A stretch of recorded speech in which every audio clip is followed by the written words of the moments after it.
오늘은 구독자분께서 전세를 사는 게 좋은지 또는 월세를 사는 게 좋은지에 대한 고민을 하시는 분이 있어가지고 그거에 따른 제 생각을 좀 말씀드려 볼까 하고, 아울러서 많은 분들이 만약에 내 집 마련을 했다면 대출을 활용해서, 레버리지를 활용해서 아마 내 집 마련을 했을 겁니다.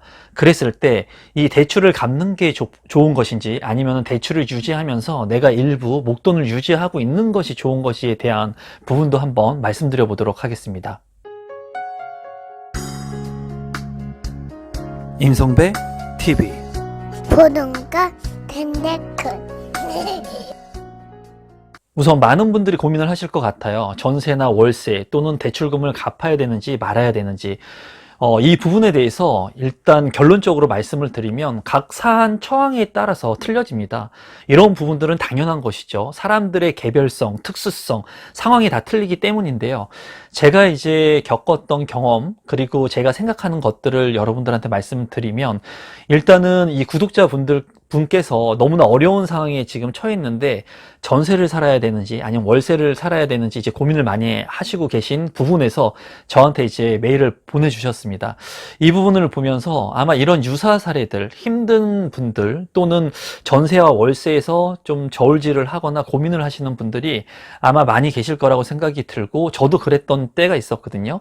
그래서 제가 이제 결론적으로 말씀을 드리면, 우선 첫 번째 여러분들께서 전세와 월세를 살아야 될 때 이제 두 개를 선택할 때 첫 번째 하셔야 될 것은 뭐냐면, 나의 자금 규모, 자금 상황, 일단 그거를 첫 번째 아셔야 돼요.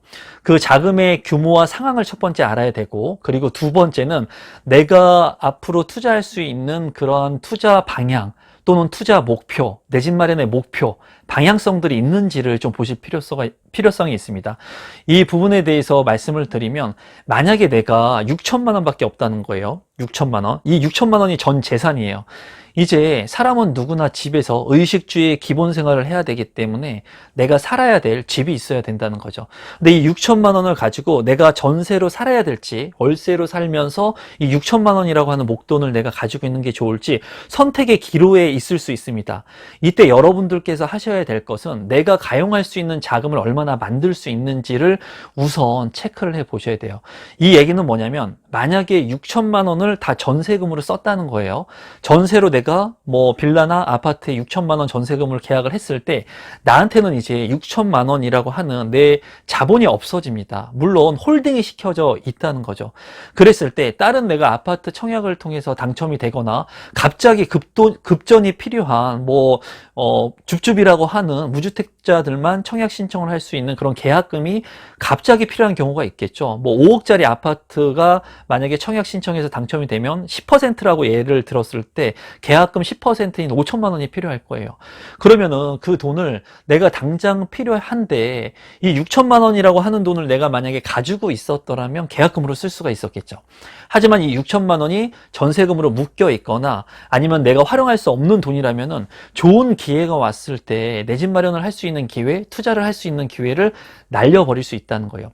이때 만약에 내가 마이너스 통장이라던가 또는 카드론을 활용해서 내가 직장 생활을 하고 있어서 1년 이상 국민연금이나 의료보험을 이제 납입을 했다면, 이제 카드론이나 이런 대출을 활용해서 직장 생활을 하고 있다면 카드론이나 이런 추후에 신용 대출도 가능한 금액이 있습니다. 그러니까 그런 금액들이 있는지 여부들을 미리 체크하실 필요가 있다는 거예요. 그래서 추가적으로 내가 마이너스 통장을 활용하고 신용대출을 좀 일부 활용해서 이러한 급전의 계약금 정도를 마련할 수 있는 그런 돈을 확보할 수 있다면 내가 전세를 사는 게 현명하겠죠. 만약에 급한 상황이 됐을 때 신용대출이 물론 나쁜 거긴 하지만은 부동산을 계약하거나 자산을 계약하기 위한 그런 수단으로 썼을 때는 일부 플러스의 효과가 될 수도 있기 때문에 그런 부분에 여유 자금을 활용할 수 있는 부분을 만들어 놓는 게 좋다는 거예요. 그런데 만약에 이렇게 내가 신용대출이라든가 카드론이라든가 이런 대출을 활용할 수 있는 부분이 신용도가 많이 없기 때문에 만약에 잘 안 된다. 그랬을 때는 내가 이런 기회들이 오고 좋은 물량에 당첨이 되고 또는 뭐 미계약 물량들이 만약에 나오게 됐을 때, 지금은 청약의 시장이, 아파트의 시장이 이렇게 많이 뜨겁고 많은 사람들이 관심을 갖고 규제가 심하기 때문에 지금 같은 경우에는 미계약 물량들이 많이 나오진 않지만 미계약 물량이나 미분양 물량들이 많이 나오게 되는 시점은 반드시 또 오게 됩니다. 이거는 제가 부동산을 하면서 계속 패턴이라고 말씀을 드리죠. 계속 패턴이에요. 공급 과잉과 공급 축소, 이런 수급의 균형을 맞출 수가 없기 때문에, 그리고 정권의 교체나 정권이 어떤 정권을 잡느냐에 따라서 부동산의 정책 방향들이 틀려집니다. 그런 부분들을 봤을 때 이제 굴곡이 있는데, 지금은 많은 사람들이 부동산에 관심을 갖고 있기 때문에 미계약이나 미분양 물량들이 잘 안 나오죠. 입지가 좋은 곳의 물량들은. 하지만은 시간이 지나면서 이러한 패턴들에 의해서 이 공급 물량이 많아지게 되는 시점이 오게 된다면, 그리고 경기가 안 좋아지는 국면이 우리가 예측하지 못한 그런 국면들이 오게 된다면 미계약이나 미분양 물량들이 또 나오게 될 거예요. 그러면 그런 부분들의 세금 혜택을 주고 그런 물량들을 내가 계약할 수 있는 기회가 온다고 하더라도 무엇이 있어야 됩니까? 계약금이 있어야 된다는 거예요. 그럴 때 내가 활용할 수 있는 자금이 없다면 이런 소중한 기회가 왔을 때 그런 기회들을 살릴 수가 없다는 거예요. 그래서 만약에 이런 추후에 추가적인 부분으로 내가 그 시드머니를 마련할 수 있는 부분이 있다면 전세를 사는 게 당연히 현명한 방법이지만, 이런 시드머니를 만들 수 있는 조건이 만약에 안 되시는 분이라면 저 같으면은 월세를 살면서 일부의 그 돈을 확보를 하고 있을 것 같아요. 그 이유는 뭐냐면은 이런 기회들이 언제 올지 모른다는 거예요. 이랬을 때 구독자분께서 이제 고민하시는 분들이, 만약에 월세를 살게 되면 25만 원, 30만 원, 40만 원의 월세를 지출하는 게 너무 아깝다는 거예요. 써지 않아도 돼야 될 돈. 그러니까 내가 만약에 전세로 살면은 이 지출 비용이 없어도 되는 주거 비용을 내가 월세를 살므로써, 목돈을 보유함으로써 내가 25만 원, 30만 원, 40만 원에 이제 월세를 내는 게 너무 아까우니까 이거를 가지고 고민을 많이 하시거든요. 근데 그거는 기회비용인 거예요. 내가 이 목돈을 선택해서 이런 투자를 통해서 또는 내 집 마련을 하기 위한 계약금을 확보하면서 그거에 대한 기회비용을 당연히 지불해야 되는 겁니다. 두 개를 다 가지고 갈 수가 없는 거예요. 인생은 하나를 갖게 되면 하나를 놓아주게 되는 겁니다. 그리고 내가 가지고 있는 이 그릇이 꽉 차 있으면 이 그릇을 비워야지 다른 것을 담을 수가 있어요. 그렇기 때문에 너무 과도한 욕심, 두 개를 다 하려고 하는 생각을 가지고 있다는 것 자체가 좀 아이러니한 거고, 그런 부분에 있어서 각 상황에 맞게 여러분들이 본인의 있는 상황에서 전세와 월세를 선택하시면 돼요. 그래서 우선은 우리 구독자분들께서 만약에 지금 많이 힘들죠. 자금이 많이 없고, 그리고 내 집 마련하기 위해서 이제 많은 돈이 들기 때문에 많은 목돈을 가지고 있기가 쉽지가 않아요. 그렇지만 여러분들께서 지금 무주택 서민이나 또는 자영업자들이나 그 일부 대출을 해주는 또는 카드론이나 이런 것들을 해주는 그 구간을 좀 확인할 수 있는 부분들이 있거든요. 그래서 여러분들 스스로 얼마나 돈을 가용할 수 있는지, 지금 당장 내가 이제 카드론이나 신용대출을 활용하진 않지만 그게 어느 정도 되는지 확인 정도는 해서, 만약에 그 가용 금액이 많지 않다면 내가 일부 현금을 보유하면서 반전세나 월세의 그런 그 주거 요건에 돈을 좀 지불을 하면서 내가 활용할 수 있는 시드머니를 좀 가져가는 게 맞다는 겁니다. 이제 제가 가지고 있는 이 생각을 공유한 거고, 제가 실제로 하는 그 방법을 말씀드리면, 저도 대출이 있죠. 저도 이제 투자를 하고 내 집을 가지고 있고 하면서도 일부 레버리지를 활용하고 있죠, 저리에. 그런데 제가 돈이 생겨서, 돈이 목돈이 들어와서 했을 때 이 대출금을 100% 다 상환하지 않는다는 거예요.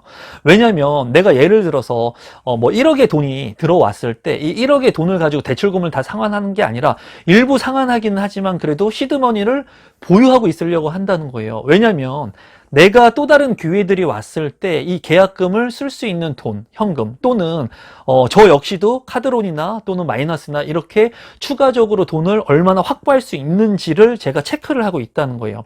그래서 내가 활용할 수 있는 자금의 규모를 내가 알고 있어야 됩니다. 여러분들께서 아파트 청약을 해서 내 집 마련을 하고 또는 구축의 아파트를 매입을 하고 내 집 마련을 할 때도 제가 누누이 말씀드리는 게, 여러분들 스스로 판단하고 여러분들께서 선택을 하는 거예요. 그런 부분들을 여러분들이 체크하시고 공부하시면서 내 기준에 맞춰가지고 그런 계획들, 청약의 전략들을 짜는 거거든요. 이 부동산의 전세, 월세 같은 경우도 만약에 내가 주택을 구입하려고 하는 계획이 없어요. 뭐 예를 들면 내가 미혼이고, 그리고 나 혼자 살아야 되고, 그리고 나중에 결혼 계획이 있다면 나중에 결혼을 하면서 신혼부부 특별 공급이라든가 생애 최초의 특별 공급들을 활용하기 위한 그런 플랜을 짜놓고, 나는 지금 전세를 살거나 뭐 하면서 자금을 이제 줄일 수가 있는 거죠. 지출 비용을 줄일 수가 있는 거예요. 이 지출 비용을 줄이면서 그 돈을 모아가지고 시드머니를 더 불려가지고 나중에 내가 결혼을 하게 된다던가, 아니면 이런 좋은 물량들이 추후에 나오게 됐을 때는 내 집 마련의 기회로 만들 수가 있는 거죠. 그런데 내가 당장 주택에 좋은 주택들이 나왔을 때 계약을 하고 내가 살아야 될 집이 필요하다면 지금 당장의 계약금이나 시드머니를 내가 가지고 있어야지, 아니면은 만들 수 있어야지 내가 좋은 물량들이 나오고 청약 신청을 해서 당첨이 됐을 때 계약을 하고 순차적인 진행을 할 수 있다고 말씀을 드릴 수가 있어요. 그래서 여러분들이 전세를 살아야 될지 월세를 살아야 될지, 또는 대출을 갚아야 될지 말아야 될지, 그래서 많은 분들이 전세를 살아야 될지 월세를 살아야 될지, 대출금을 갚아야 될지 말아야 될지, 대출에 대한 부분도 많은 분들이 대출이 빚이니까는 무조건 다 갚아야 된다 라고 얘기를 하거든요. 근데 저는 일부 동감은 하지만 100% 그 부분을 동감하지 않는다라는 거예요. 그런 부분에 대해서는 제가 여러 영상들을 통해서 말씀을 드렸죠. 일부는 빚을 갚되 일부는 내가 이 기회 비용을 지불을 하면서 무언가 다른 것을 할 수 있는 것, 자금을 가지고 있는 게 현명하다는 거예요. 그리고 그런 기회가 왔을 때 그런 것들을 활용하면 좋다는 거죠. 만약에 내가 자금을 별도로 마련할 수 있는 그런 루트들이 많이 있다면 대출금을 다 갚는 게 더 현명하겠죠. 하지만은 대출 같은 경우에도 만약에 장기로 대출을 활용해서 레버리지를 활용해서 내 집 마련을 했다면 이 장기적인 시간이 지남에 따라서 화폐의 가치가 떨어지기 때문에 내가 받은 30년의 대출의 금액이 떨어지는 효과가 있는 겁니다. 내가 이 30년의 대출을 다 갚지 않아도 시간이 지나면서 이 대출의 금액은 떨어지는 것 같은, 자산은 상승을 하고 화폐 가치는 하락하는 것처럼 내가 받은 대출의 규모가 떨어지는 것 같은 효과가 있거든요. 그래서 여러분들께서 이제 대출 같은 경우에도 일부 상환을 하면서 가져가는 것이 현명하다고 저는 생각을 하고, 그리고 전세와 월세를 사는 그런 개념에서도 가장 중요한 것은 내가 지금 처한 상황에서 자금을 운영할 수 있는 금액이 있는지, 그리고 이 자금을 운영할 수 있는 이 계획, 나의 부동산 재테크의 계획이 있는지, 내 집 마련을 하려고 하는 목표치가 있는지, 그런 부분들을 잘 생각해 가지고, 이 부동산의 계획은 단기성이 아닙니다. 내가 예를 들어서 사회초년생 같은 경우에는 3년 정도 내가 인내를 해가지고 1년에 1,000만 원 이상씩 모아가지고 부동산을 계약할 수 있는 계약금을 만드는 시기가 있어야 되는 거예요.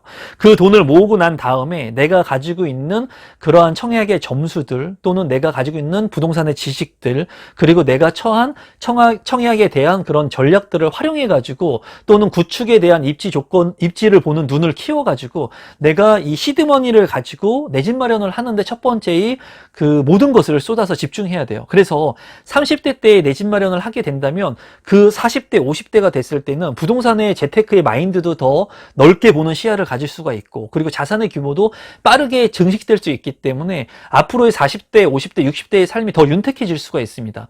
그래서 이렇게 초기에는 전세를 살면서 주택을 마련하기 위한 계획을 잡고 내가 소비 지출을 통제해 가지고 이 시드머니를 늘린 다음에 추후에 자기 조건들을 활용해 가지고 내 집 마련을 하는 게 맞는데, 만약에 내가 당장 내 집 마련을 하려고 하는 계획, 그리고 어느 정도 현재의 청약 전략들을 짜가지고, 또는 본인이 처한 상황에서 내 집이 꼭 필요하다면 일부의 시드머니를 활용할 수 있는 돈이 꼭 필요하다는 거예요.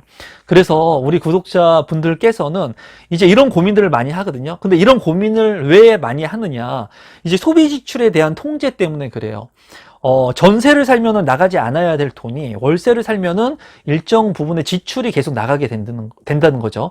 뭐 20만 원이 됐던 30만 원이 됐던, 그렇게 됐을 때는 소비 지출을 통제하는 그러한 기본적인 원론적인 부분을 봤을 때는 소비를 통제하고 소비를 줄이고 내가 돈을 모아야 되는데 안 나가도 돼야 될 돈이 나가니까 여기에서 이제 좀 상충하는 거죠. 그러면 전세를 사는 게 맞지 않을까. 근데 전세를 살면서 또 다른 내가 계약을 할 수 있는 그런 시드머니의 그런 기회비용을 잃게 된다면 더 큰 그림을 보지 못하는 거예요. 그래서 이제 부동산을 공부하는 분들, 제가 이제 추가적으로 하나를 얘기하면은, 부동산을 공부하고 뭐 공인중개사를 공부하시는 분들이 많은데, 공인중개사 자격증을 따려고 1년 동안 공부 열심히 하는 그 사이에 부동산 가격이 엄청나게 오릅니다. 오르는 그런 시기가 있죠. 그러면 오히려 1년 동안 부동산을 공인중개사 공부를 열심히 해가지고 내가 중개업을 하려고 했던 또는 부동산 일을 하려고 했던 그 1년의 시간보다 내가 부동산이 많이 오르는 그 시점에 이 부동산에 투자를 한 게 훨씬 더 많은 것을 경험하고 얻을 수 있다는 거예요. 그런데 장기론적으로 봤을 때, 장기적 관점에서 봤을 때는 당장에 부동산을 투자해서 돈을 많이 벌고 그리고 뭐 운이 좋고 그 기회의 상승장은 탈 수는 있겠지만 장기적으로 봤을 때는 인생에 있어서 길게 롱런을 두고 봤을 때는 내가 일정 시점 이렇게 공부를 하면서 내재 가치를 올리는 것이 더 어떻게 보면 현명할 수도 있다는 거예요. 그래서 이런 부분에 봤을 때 상황에 따라서 그 시기에 따라서 틀려지게 된다는 거죠. 그래서 전세와 월세를 지금 고민하시는 구독자분들이 많이 있으실 건데 여러분들께서 가용할 수 있는 돈이 없다면 월세를 살면서 내 이 시드머니를 활용하는 게 맞아요. 하지만은 내가 일정 부분 이런 마이너스나 그 카드론이나 이런 위험한 신용대출의 비용이지만 이런 부분들을 만들 수 있게끔 세팅을 해놓고 내가 당장 돈을 빌리진 않더라도 세팅을 해놓고 전세를 살면서 이 돈을 활용할 수 있는 계약금 정도는 내가 운영할 수 있는 그런 부분들을 여러분들이 인지하셔가지고 자금 계약을 미리 세워놓으셔야 돼요. 미리. 그래야지 나중에 이런 기회들이 왔을 때 그 기회를 잡을 수가 있는 겁니다. 그래서 늘 기다리는 거예요. 어느 시점이 왔을 때 그 기회를 내가 보고 남들이 두렵고 피할 때 그 기회를 내가 선점할 수 있고 그리고 내가 과감하게 베팅할 수 있고 투자할 수 있고 계약할 수 있는 그런 기회의 자금들 그리고 그런 해안들을 여러분들이 가져가시는 게 맞다고 생각을 합니다. 제 얘기 역시 뭐 정답이 될 수는 없어요. 하지만은 이제 우리 구독자분께서 궁금해 하셨던 것처럼 여러분들께서 만들 수 있는 시드머니의 자금들이 있다면 전세를 사시는 게 맞고 만약에 이런 시드머니가 전혀 만들기 힘들다면 일정 부분은 내가 현금을 보유하면서 이 기회들을 노리시는 게 좋을 것으로 보여집니다.